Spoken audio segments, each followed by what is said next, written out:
Make sure you're paying attention, please. So today I want to go over the properties of parallelograms and what a parallelogram is. Okay, so we're going to be using these properties in order to find side lengths and angle measures within a parallelogram. So before we go over those properties, I want to state what a parallelogram is. So it is a quadrilateral with two pairs of opposite sides that are parallel. So in your picture here, you have two sides. Okay, these two are parallel and these two are parallel. Okay, so your opposite sides must be parallel in order for it to be a parallelogram. Okay, and it will only ever have four sides. So our properties in our parallelogram, your opposite sides are congruent to each other. Okay, so I could say PS is congruent to QR. Okay, so these opposite sides here are congruent. Same thing with PQ and SR. Okay, so PQ would be congruent to SR. So your opposite sides are the same measure. They're congruent to each other. My next one here. Your opposite angles are also congruent. Okay, so your opposite angles are congruent. Those are angles across from each other. So angle S would be congruent to angle Q. Okay, so angle S is congruent to angle Q. And angle P is congruent to angle R.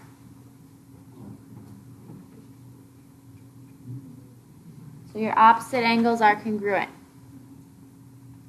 Your consecutive angles, so your angles next to each other, are supplementary. Okay, supplementary means they're going to add to be 180. So the ones next to each other here would be angles S and P or S and R. Okay, so next to just means next to. So we can take the measure of angle P, add on the measure of angle S, and I should be able to set that equal to 180. Okay, so two angles that are next to each other add to be 180. If I have one right angle, okay, then all angles equal 90. So if one of your angles is 90 degrees, all of them are 90 degrees within a parallelogram. My next property, your diagonals bisect. Okay, so they bisect each other. So if I were to draw in my two diagonals,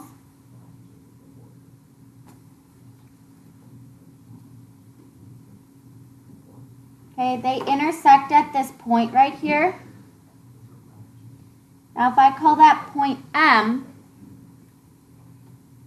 okay, since these bisect each other, that means M would be a midpoint. So those smaller pieces here would be equal to each other. Okay, so I could say SM is congruent to MQ. Okay, and same thing with my other diagonal. I could say PM is congruent to MR.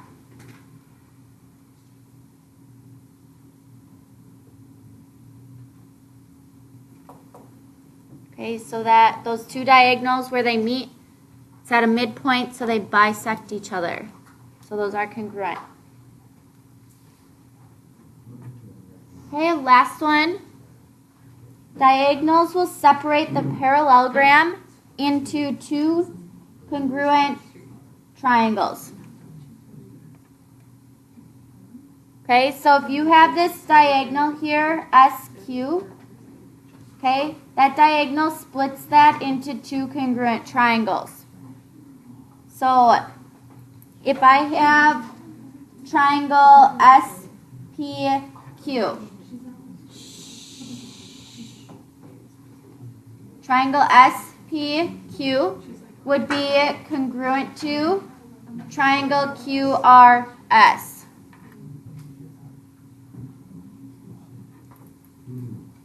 Okay, so those two triangles would be congruent to each other. So using these properties, we're going to try and find side lengths and angle measures within our parallelograms. Okay, so our first example, quiet please. First example, if A, B, C, D is a parallelogram, so this figure over here, we want to find each variable. So we have an A and a B. Well, to find A, I know my opposite sides of a parallelogram are congruent to each other. Okay, that means I can set those two measures equal.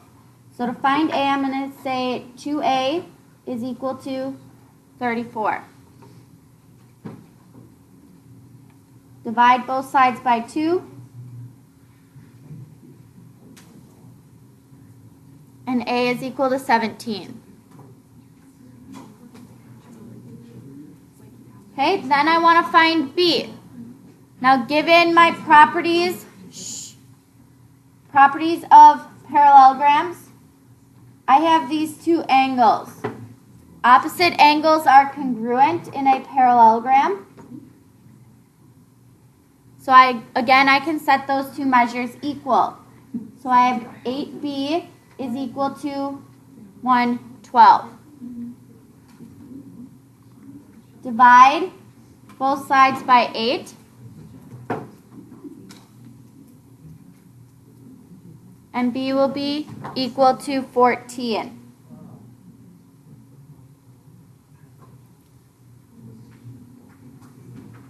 Questions on the first example?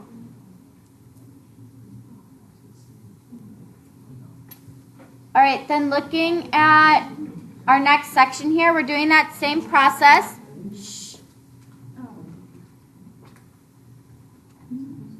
In this first one, if I look at this parallelogram, okay, each of these are parallelograms.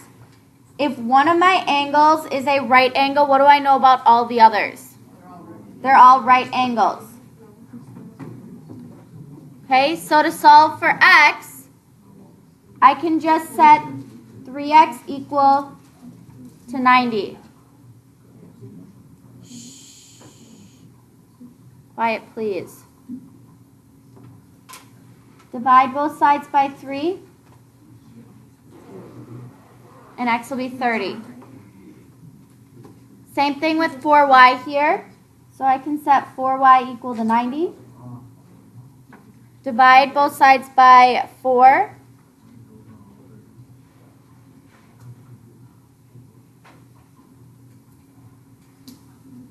And I get 22.5.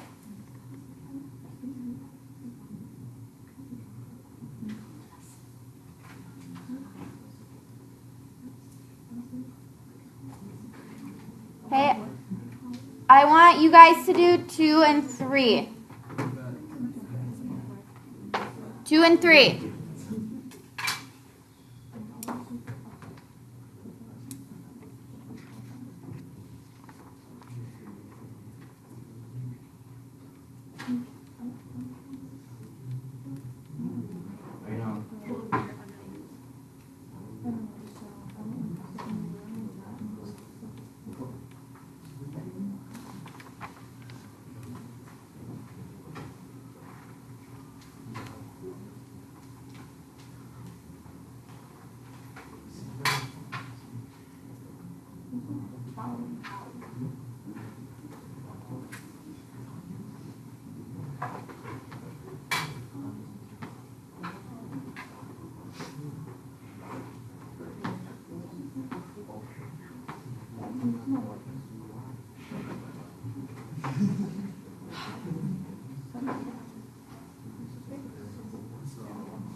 Just wait till the next one, right?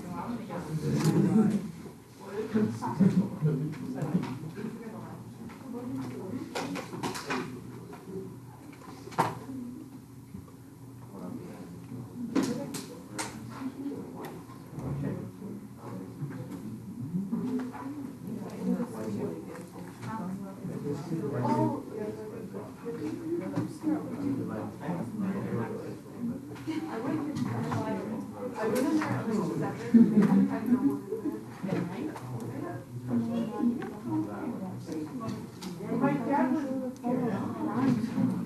dad was yeah, with what my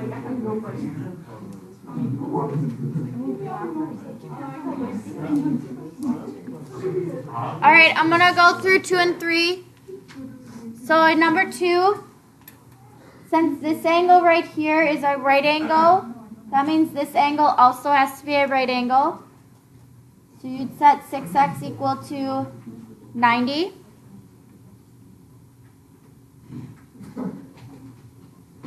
And x should equal 15.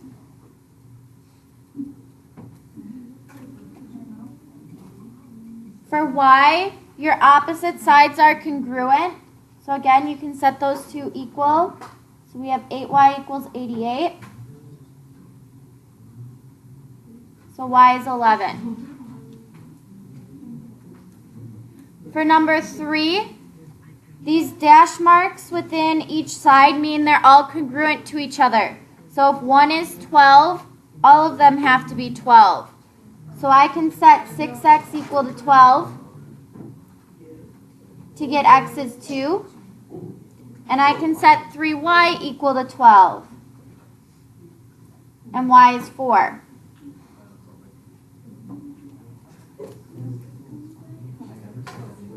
Okay, next one, number 4.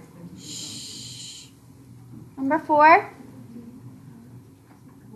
So in this problem, I know my opposite. We're quiet now, please.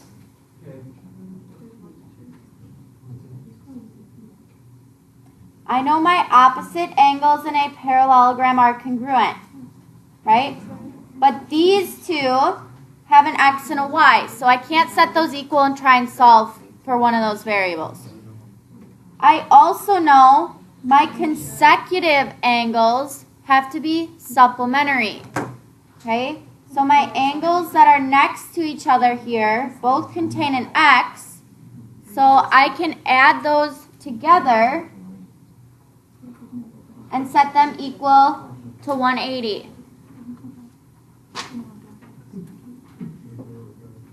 Okay, so I get 18x equals 180. Divide both sides by 18, and x will be 10. Now I still need y. So again, I know these two angles have to be congruent, so I can plug in 10 for x and get that angle measure.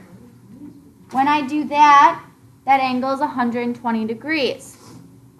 Now that I know that angle measure, those two have to be equal. I plugged in 10 for x and got 120. 3y equals 120. Yep. And then I can divide by 3.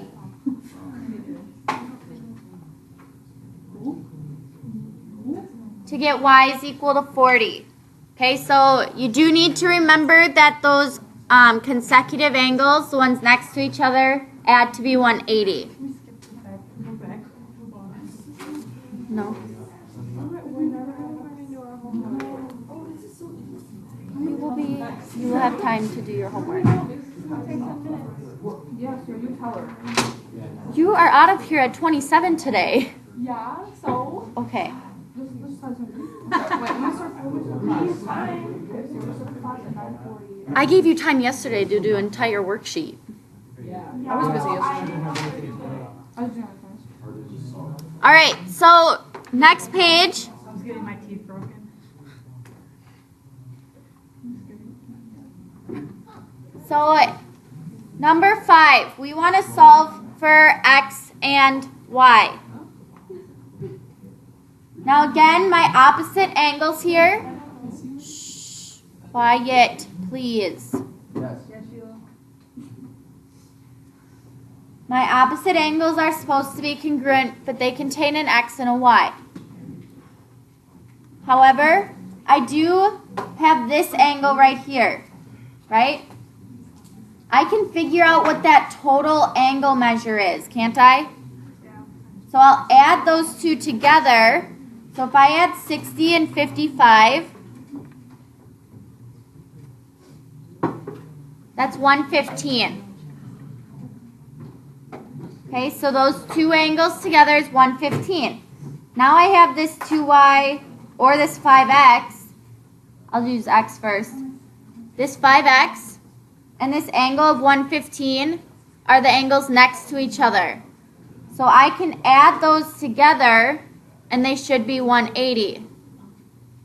Okay, so I can say 5x plus 115 equals 180. Okay, those are consecutive angles.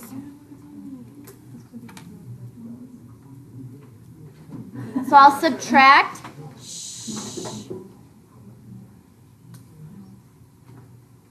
Subtract 115 from both sides. So 5x equals 65. Divide both sides by 5.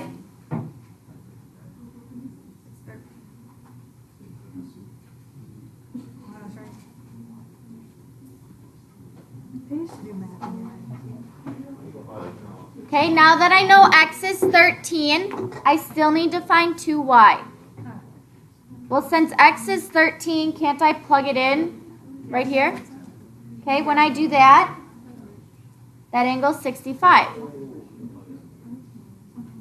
Okay, now my opposite angles are congruent, so I can set 2y equal to 65.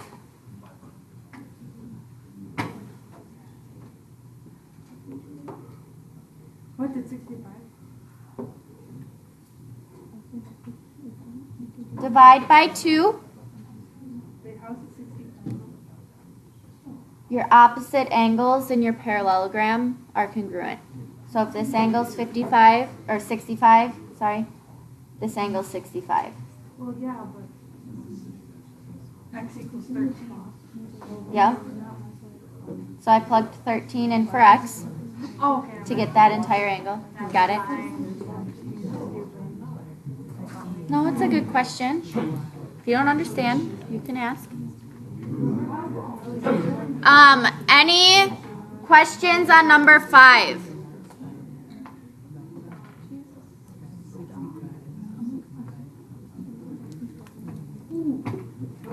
Okay. 30x. Yeah, I'm going to skip that one. Oh, I want you guys to do 7 and 8. why are you skipping that one? We're gonna have one like that, and then I'm not gonna know if it's You know what to do. What are your opposite sides? there's an x and a y. I don't know. You'll be fine. Okay, number 7 and number 8. Those two problems. Do those two problems for me, please.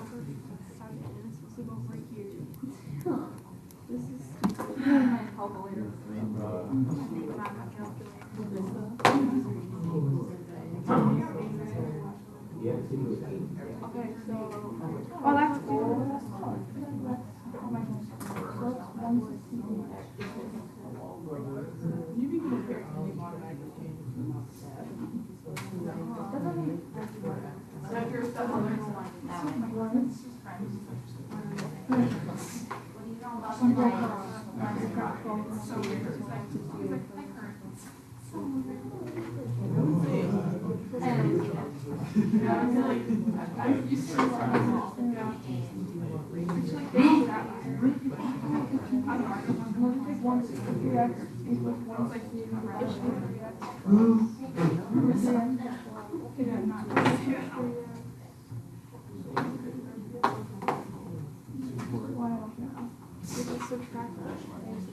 Yeah, only it's too high. This guy didn't this one.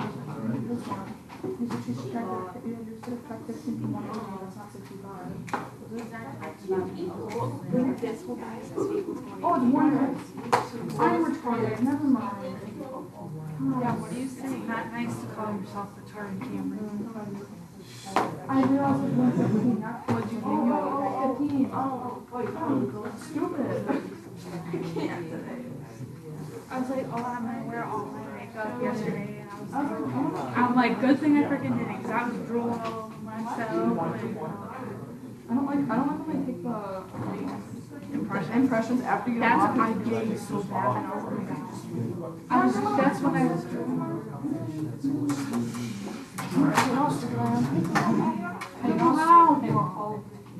How stupid I am, I thought that was 15. So don't tell me that's too high.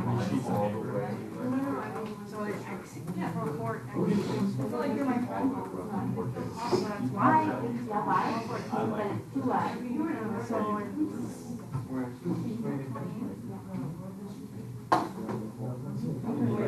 Well, that's dumb, Mom. That's 28 divided by 4. So you just 4y plus 7. All right, number 7. Wait. Do you take 4y plus 8 equals? Yes, Cameron, you take 4y plus 8. It's 4y equals 8. All right, number 7. Quiet for me, please. Number 7. Your diagonals, one of your properties of parallelograms is that they bisect each other. Okay? That means each of those pieces are congruent to each other. That means I can set those individual pieces equal. So I can set 8 equal to 4y. To get y is 2. And I can set 3x equal to 12 to get x is 4.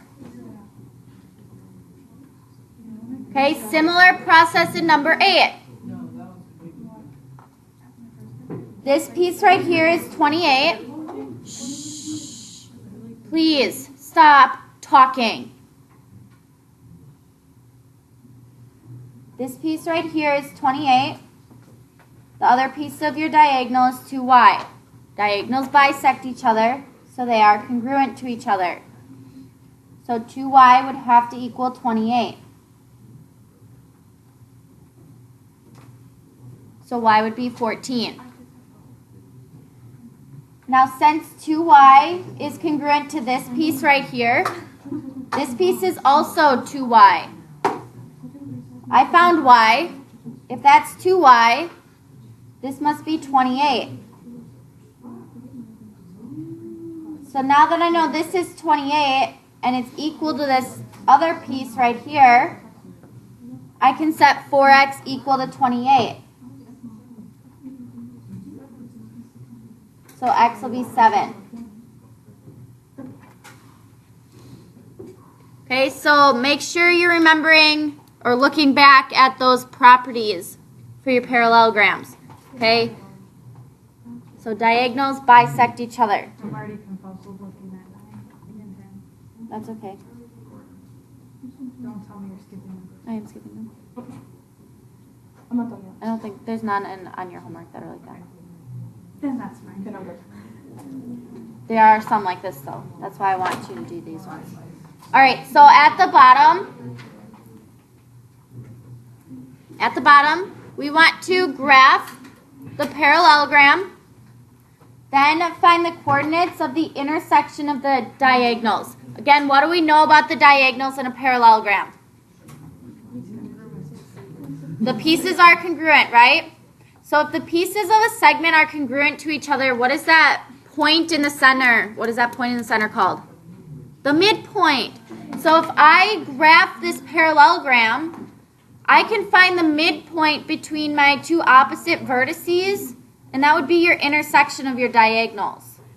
Okay, so I'm going to graph each of these points. You should graph each of these points. So point A is at 3, 6. B is at 5, 8. C is at 3, -2. And D is at 1, -4.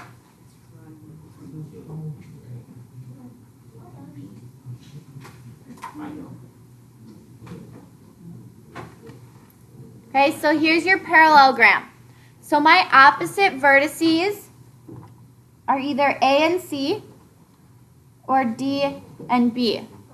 Okay, so I can find the midpoint of that diagonal from A to C, or I could find that midpoint of that diagonal from D to B to find your intersection. Okay, it's y2 minus y1 and then over x2 minus. so your midpoint formula is x sub 1 plus x sub 2 divided by 2. Y sub 1 plus y sub 2 divided by 2. So you're averaging your x's, averaging your y's. Oh, yeah. So I'm going to use points A and C. Okay, I'm going to use points A and C. So with point A, I have x sub 1 and y sub 1. Point C, I have x sub 2 and y sub 2. And then I can just plug them into that formula there. Okay, so x sub 1 is 3, plus x sub 2 is 3. That's divided by 2. Y sub 1 is 6. Y sub 2 is -2. Okay, then I just want to add together that numerator there. So I have 3 plus 3 is 6 over 2. And 6 minus 2 is 4. And then I can just divide. So I have 3, 2. Okay, and that would be the intersection of your diagonals. If you wanted to check to make sure you did it correct, you could also find the midpoint between points B and D. Okay, if you did that, you should get the same answer. Okay, so I want you guys to do number 12. Okay, so plot those 4 points and then find the midpoint between opposite vertices.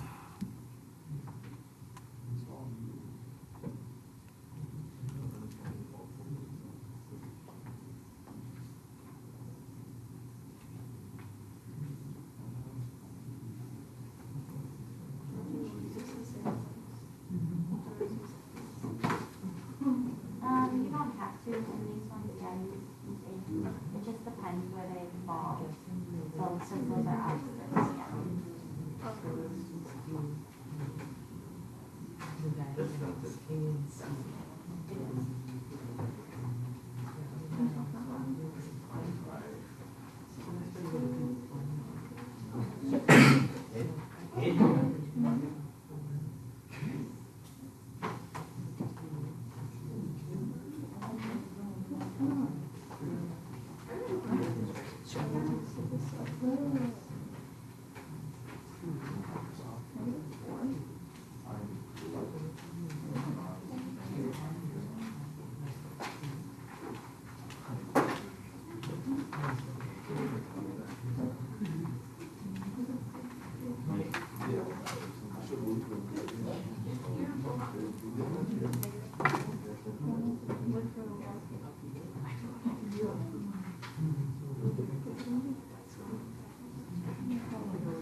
How'd she do?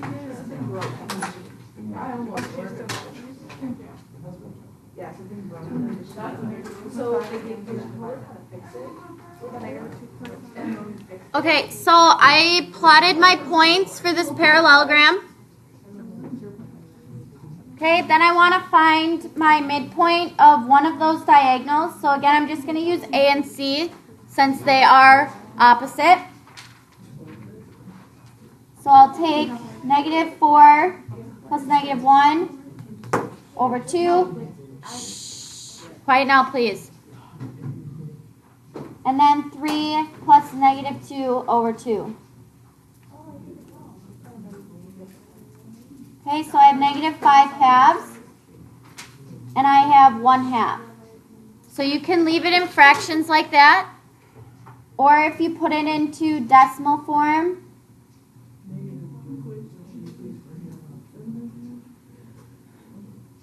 that's fine too. Okay, so either one of those answers would be correct.